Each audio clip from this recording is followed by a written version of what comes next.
الحمد لله رب العالمين والصلاة والسلام على سيد الأنبياء والمرسلين نبينا محمد وعلى آله وأصحابه أجمعين، أما بعد. عن أبي موسى الأشعري رضي الله تعالى عنه قال قال رسول الله صلى الله عليه وسلم: مثل المؤمن الذي يقرأ القرآن مثل الأترجة ريحها طيب وطعمها طيب، ومثل المؤمن الذي لا يقرأ القرآن مثل التمرة لا ريح لها وطعمها حلو، رواہ البخاری و مسلم۔ بھائیو اور دوستو، قرآن اور رمضان ان دونوں کا آپس میں چولی دامن کا ساتھ ہے۔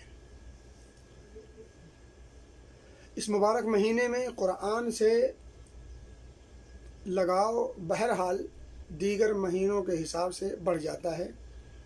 اللہ کا کرم ہے، اللہ مزید اس نقطے پر غور کرنے کی توفیق دے۔ میں دو باتیں، ایک تو یہ کہ تلاوت قرآن کرنے کا بھی فائدہ ہے، دوسرا یہ ہے کہ تلاوت قرآن کے ساتھ تدبر قرآن یعنی غور و فکر کرنا بھی ضروری ہے۔ اس کے بعد بھی ایک بات ہے، وہ بعد میں انشاءاللہ۔ یہ میں تلاوت قرآن کا بھی فائدہ ہے میں کیوں کہہ رہا ہوں، اس لیے کہ کچھ لوگ جانے انجانے میں یہ کہتے ہیں کہ تلاوت کا کوئی فائدہ نہیں، تدبر اور عمل ہونا چاہیے۔ نہیں، اس میں کوئی شبہ نہیں کہ قرآن تلاوت کے لیے نہیں بلکہ تدبر اور عمل کے لیے ہے، لیکن تلاوت کرنے کا بھی فائدہ ہے۔ میں نے حدیث پڑھی ہے، ایک دو حدیث میں آپ کے سامنے رکھوں۔ حضرت ابو موسیٰ اشعری رضی اللہ تعالیٰ عنہ فرماتے ہیں کہ اللہ کے رسول صلی اللہ علیہ وسلم کا فرمان ہے کہ مثل المؤمن الذی یقرأ القرآن مثل الاترجہ، کہ قرآن کی تلاوت کرنے والا مومن اس کی مثال نارنگی کی طرح سے ہے۔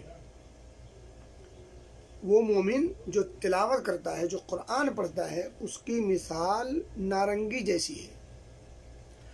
اس کی خوشبو بھی اچھی ہے اور اس کا ذائقہ بھی اچھا ہے، شیریں ہے۔ ریحھا طیب و طعمھا طیب، یعنی خوشبو بھی آتی ہے تو اچھی، اور ذائقہ بھی اس کا اچھا، اس کو کھاؤ تو اچھا لگتا ہے۔ اور والذی ومثل المؤمن الذی لا یقرأ القرآن، اور اس مومن کی مثال جو قرآن کو نہیں پڑھتا، تلاوت نہیں کرتا، مثل التمرہ، کھجور کی مثال جیسی ہے۔ لا ریح لہا وطعمھا حلو، اس کے اندر خوشبو تو نہیں ہے لیکن اس کا ٹیسٹ بڑا مزیدار ہے۔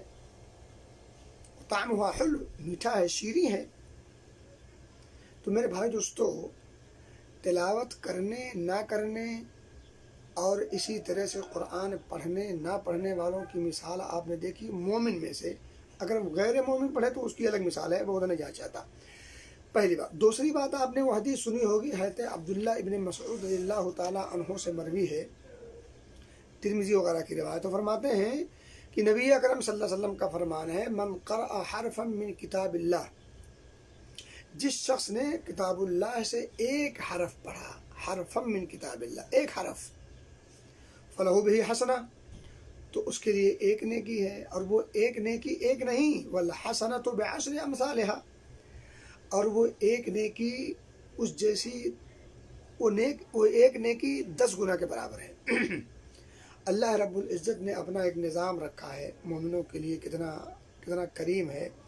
اس کے یہاں کوئی بھی آپ کام کرو، نیکی والا، اچھائی والا، خیر خواہی والا، بہتر عمل، تو وہ 1 کا 10 دیتا ہے۔ والحسنہ بعشر امثالھا، یہ اس کا ایک عام پیمانہ ہے اللہ رب العزت کا، حالانکہ اس میں بڑھتا رہتا ہے آدمی کی حسن ادا، حسن نیت کے ساتھ ساتھ۔ نبی مکرم صلی اللہ علیہ وسلم نے اس کی ذرا تھوڑی سی وضاحت کر دی: لا اقول الف لام میم حرف، یعنی الف لام میم جو مکمل ایک جڑا ہوا جو حرف، جو کلمہ ہے، اللہ کے رسول نے فرمایا کہ یہ مکمل ایک حرف نہیں ہے،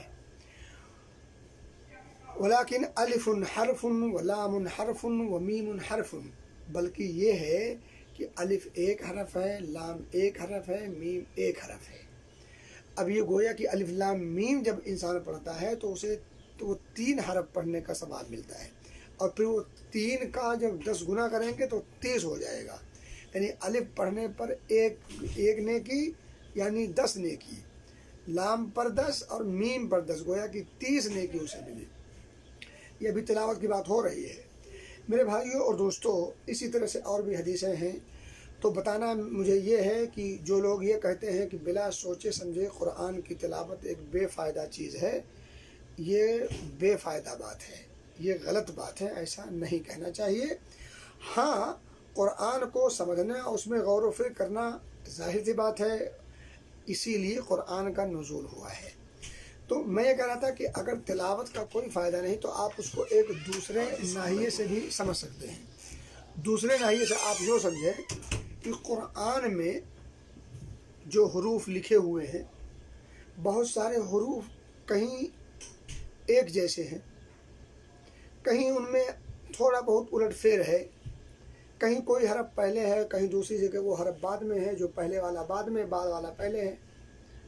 یا اسی طرح سے پہلی آیت دیکھیں، ذالک الکتاب لا ریب فیہ، ذالکہ معنی یہ ہے وہ دونوں چلتا ہے، دونوں معنی مستعمل ہے، یہ اور وہ میں، ھذا معنی بھی یہ ہوتا ہے۔ اب اگر کوئی آدمی کہے کہ الف لام میم ھذا الکتاب لا ریب فیہ، چلے گا؟ نہیں چلے گا۔ اس کے اوپر جو ھذا الکتاب لا ریب فیہ کہے، اس کے اوپر تحریف کا حکم لگے گا، اور قرآن کے اندر تحریف کرنے والا کافر شمار ہوتا ہے۔ تو میرے بھائیوں اور دوستوں، جان بوجھ کر کے اگر وہ ذالکہ کی جگہ ھذا الکتاب کہہ دے، حالانکہ دوسری جگہ پر ھذا کتاب انزلناہ ہے، لیکن یہاں ذالک الکتاب لا ریب فیہ پہ اگر وہ ذالکہ کی جگہ ھذا کہے تو تحریف کا شکار ہوگا وہ شخص، اور محرف مانا جائے گا، اسے تحریف کی وجہ سے اس کو کافر کر دانا جائے گا۔ تو کہنے کی بات یہ ہے، تلاوت کا اپنا ایک مقام ہے، اس پر نیکی مرتب ہوتی ہے۔ یہ کہنا بالکل غلط ہے کہ قرآن کی تلاوت کا کوئی فائدہ نہیں، بلکہ اس پر غور و فکر اور تدبر کرنا چاہیے۔ جی ہاں، قرآن پر غور و فکر اور تدبر کرنا چاہیے، اصل قرآن کے نزول کا یہی نقطہ ہے۔ لیکن تلاوت قرآن پر بھی ابھارا گیا ہے، تلاوت قرآن پر بھی ثواب ملتا ہے، اس پر بھی نیکیاں ملتی ہیں، اس کا انکار نہیں کر سکتے۔ ہاں، قرآن کے تدبر اور غور و فکر کی اہمیت کو اجاگر کرنے کا یہ پہلو نہیں ہے۔ قرآن کے تدبر اور غور و فکر کا پہلو آپ کو قرآن و حدیث میں موجود ہے، اس پہلو سے گفتگو کیجیے۔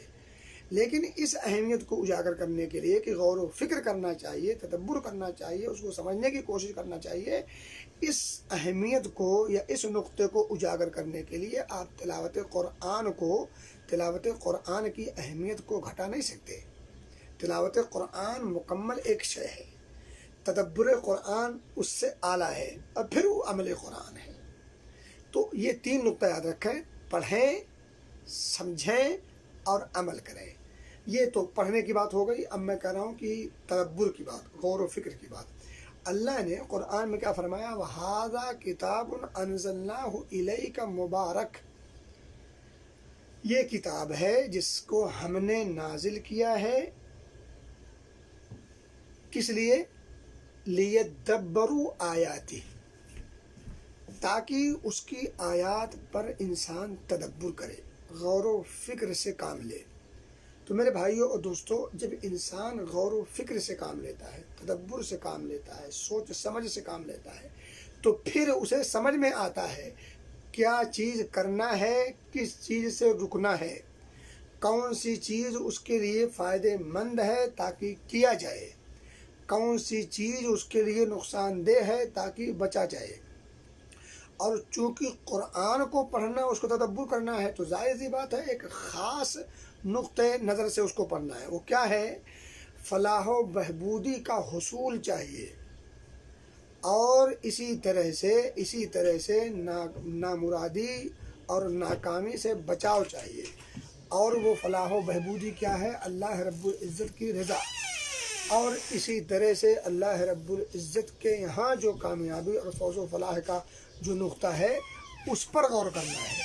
ظاہر سی بات ہے جب قرآن ہم پڑھیں گے، اس کو سمجھیں گے، تدبر اور غور و فکر سے کام لیں گے، تو اس قرآن کے اندر اللہ رب العزت نے پچھلی قوموں کا تذکرہ بھی کیا ہے، پچھلی قوموں کے اچھے لوگوں کا بھی تذکرہ کیا ہے، برے لوگوں کا بھی تذکرہ کیا ہے، پچھلی قوموں کی کامیابی کا بھی تذکرہ کیا ہے، پچھلی قوموں کے بربادی اور ہلاک اور عذاب کا بھی تذکرہ کیا ہے۔ تو جب انسان قرآن کو غور سے پڑھے گا، تدبر کرے گا، تو پچھلی قوموں میں سے جن لوگوں کی جو تعریف کی گئی ہے، وہ تعریف کیوں کی گئی ہے، وہ چیز سمجھے گا تو اس پر عمل کرنے کے لیے اپنے آپ کو تیار کرے گا۔ یہ ہے تدبر کا فائدہ۔ اور آدمی جب تدبر نہیں کرتا، صرف تلاوت قرآن کرتا ہے، تو اس کی زندگی میں عمل نہیں آتا، اس کی زندگی میں مامورات کے کرنے کی خوبی پیدا نہیں ہوتی، اور اسی طرح سے اس کی زندگی میں برائیوں سے بچنے کا جتن نہیں ہوتا۔ تو اس میں کہہ رہا تھا کہ پچھلی قوموں کو یا پچھلے لوگوں میں جو خوبیاں بیان کی گئی ہیں، جو صفات بیان کی گئی ہیں، جو انہیں انعام و اکرام کے دینے کی بات کی گئی ہے، تو ان تمام چیزوں کی کو جب وہ پڑھے گا، پرکھے گا، سمجھے گا، تو ظاہر سی بات ہے دل کے اندر وہ طلب اور طلب پیدا ہوگی کہ یہ نعمتیں اللہ نے انہیں دیں، ان کاموں پر اللہ نے ان کو سراہا، ان کو اکرام کیا، ان کو نوازا، تو ایک انسان کے اندر طلب اور جستجو پیدا ہوگی اس کام کے کرنے کی۔ تو اسی طرح سے جب پچھلی قومیں جن پر اللہ نے عذاب نازل کیا، تو وہ عذاب نازل کیا تو کیوں نازل کیا، کون سے وہ کام تھے جو عذاب کے جس سے ایک انسان عذاب کا مستحق ہو سکتا ہے، تو پھر ایسی بری خصلتوں سے، ایسی بری چیزوں سے انسان اپنے آپ کو بچانے کی کوشش کرے گا۔ تو یہ کام ہوگا ہی اسی وقت جب تدبر ہو۔ تو نہایت ہی اختصار سے میں باتوں کو آگے نہ بڑھاتے ہوئے یہیں پر روک دوں، تو یا ایک بات اور کہہ دوں کہ دیکھیں،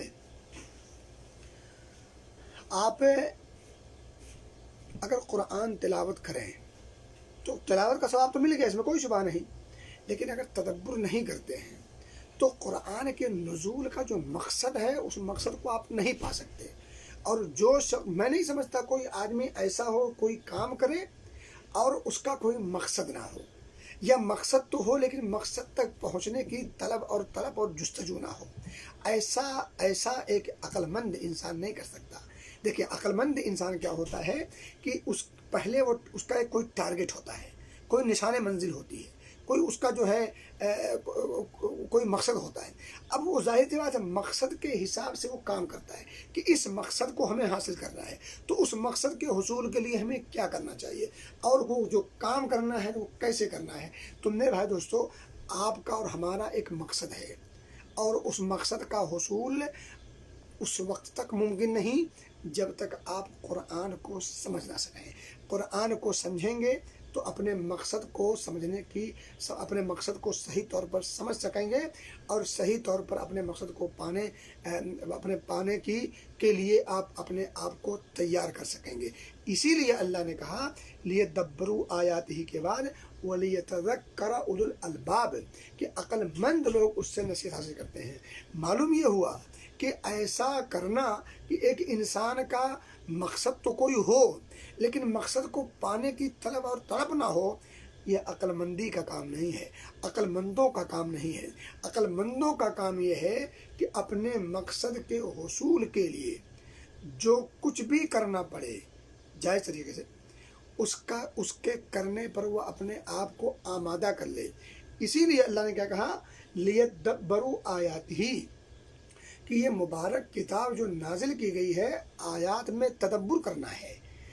اور یہ تدبر کون کرتے ہیں؟ جو اولو الالباب ہوتے ہیں، جن کے اندر عقل و خرد ہو، اچھی سوجھ بوجھ کے مالک ہوں۔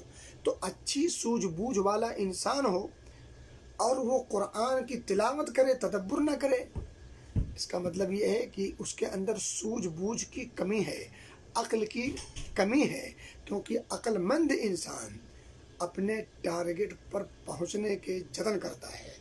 اور میرے بھائیو اور دوستو، ایک مومن اپنا ٹارگٹ اللہ رب العزت کی رضا، اس کی خوشنودی اور اس کی رحمت سے جنت اس کا ٹارگٹ ہے۔ اور اللہ رب العزت نے مومن کے اس ٹارگٹ کو پہنچنے کے لیے اس قرآن کا نزول کیا، اور اس قرآن کے نزول کے بعد اس کی آیات میں تدبر کا حکم دیا۔ تو تدبر جب آپ کریں گے تب جو اس کا اصل نقطہ ہے وہ کیا؟ عمل۔ عمل کا نقطہ تدبر کے بعد آتا ہے، اور تدبر سے پہلے تلاوت ہے۔ تو تلاوت کو بے معنی کہنا یہ بالکل اس کی گنجائش نہیں ہے۔ تلاوت کا اپنا فائدہ ہے، تلاوت کے اپنے مثبت اثرات ہیں، اس پر اجر و ثواب اور نیکیاں مرتب ہوتی ہیں، سب کچھ بچا ہے، لیکن تدبر بھی از حد ضروری ہے، کیونکہ تدبر پہلا بنیادی زینہ ہے منزل کو پانے کا۔ میرے بھائیو اور دوستو، اور بھی اس میں کچھ باتیں ہیں، دو باتیں میں نے آپ کے سامنے رکھنے کی کوشش کی ہیں۔ ایک تو یہ ہے کہ تلاوت کا بھی فائدہ ہے، جو اجر و ثواب نیکیاں ہیں، دوسرے تدبر بھی از حد ضروری ہے۔ تدبر تلاوت کے ساتھ تدبر قرآن کرنا نہ بھولیں۔ میں تو کہتا ہوں کہ ایک آیت اپنا وتیرہ بنا لیں، کہ ہم صرف ایک آیت تلاوت آپ عام طور پر کریں، لیکن ایک آیت ہم ضرور ترجمہ کے ساتھ، اس کی ڈیٹیل تفسیر یا مختصر تفسیر، ڈیٹیل اگر آپ کے پاس وقت اجازت دیتا ہے تو آپ ڈیٹیل تفسیر پوری آیت کی پڑھ لیں، کوئی ایک دو کتاب خاص کر لیں، یا کم از کم جو مختصر طور پر جو قرآن کے ترجمے لکھے گئے ہیں مختصر تفسیر کے طور پر، ان کو آپ رکھیں اپنے سامنے اور وہ مختصر تفسیر پڑھ لیں۔ ترجمہ، مختصر تفسیر آیت کریمہ، کم سے کم اپنی عادت بنا لیں، اپنی زندگی کا معمول بنائیں کہ ہم ایک آیت ضرور ڈیلی پڑھیں گے، ترجمہ اور اس کی تفسیر کے ساتھ۔ اللہ ہمیں اس کو توفیق دے۔ اور آپ دیکھیں، دانہ دانہ راس ہوتا ہے۔ ایک ہفتے میں آپ مکمل سورہ فاتحہ ختم کر لیں گے ایک ایک آیت کے ساتھ۔ 30 دن میں 30 آیت آپ سمجھ کر پڑھ سکتے ہیں، اس کا معنی مفہوم سمجھ سکتے ہیں۔ تو یہ ایک آیت کو ایک نہ سمجھیے، یہ ایک آیت پہلا زینہ، پھر دوسرا، پھر تیسرا، پھر اس طرح آپ جب چڑھتے ہیں 11-12 زینہ، تب آپ چھت پہ پہنچ جاتے ہیں۔ تو پہلے زینے پر آپ چڑھتے ہیں تو شروع میں وہ ایک ہی ہوتا ہے۔ تو کبھی دین کے معاملے میں، خیر خوبی کے معاملے میں، اچھائی کے معاملے میں خصوصاً کبھی کسی نیکی کو حقیر اور معمولی نہ سمجھیں۔ اللہ سے دعا ہے کہ اللہ ہمیں ان کہی گئی باتوں کو سمجھنے کی توفیق دے اور عمل پیرا ہونے کی توفیق دے، آمین۔ وآخر دعوانا الحمد للہ رب العالمین، والسلام علیکم ورحمۃ اللہ وبرکاتہ۔